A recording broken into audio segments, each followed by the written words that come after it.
ፓስፖርት በተመለከተ አዲስ መረጃ። ፓስፖርት በተመለከተ አሁን ላይ በኦንላይን እየሰራ አይደለም። ይህ የሆነበት ምክንያት ምንድነው? የሲስተም ማሻሻያ እየተደረገ ስለሆነ ነው።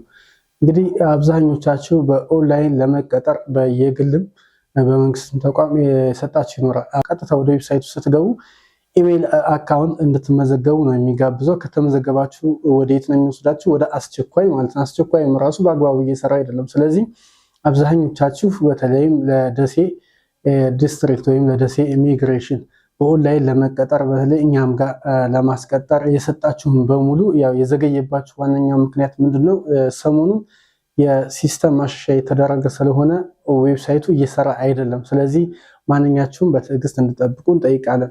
በተለይ ደግሞ እድሳት ሁልጊዜ ይሰራ ነበር፣ አስቸኳይም እየሰራ ነበር።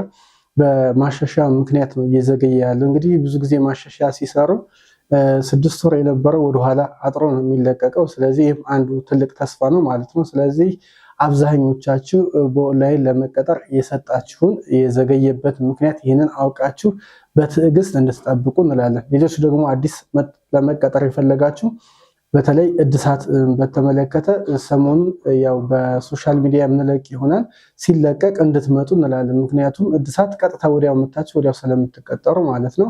እድሳት ለመቀጠር የምትመጡ የፎቶ አንድ ፎቶና ፓስፖርት ይዛችሁ እንድትመጡ ማለት ነው።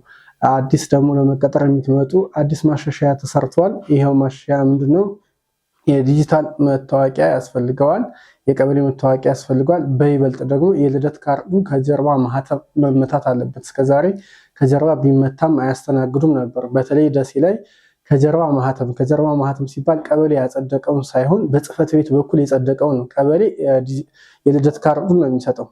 የልደት ካርዱን ከሰጠ በኋላ የሚያጸድቀው አካል የራሱ ወሳኝ ኩነት አለ ማለት ነው። ስለዚህ ሁላችሁም ከጀርባ የወሳኝ ኩነት መመታቱን እያረጋግጣችሁ ያላስመታችሁ፣ በይበልጥ ደግሞ ከዚህ በፊት ያስቀጠራችሁ ሰዎች ያላስመታችሁ እንድታስመቱ እንጠይቃለን ማለት ነው። ሰሞኑን የሚለቀቀው ማሻሻያው ከተለቀቀ በኋላ ሲጀምር ለእናንተ ሁላችሁም ኦፊሻል የምንለቅ መሆኑን እናሳውቃለን።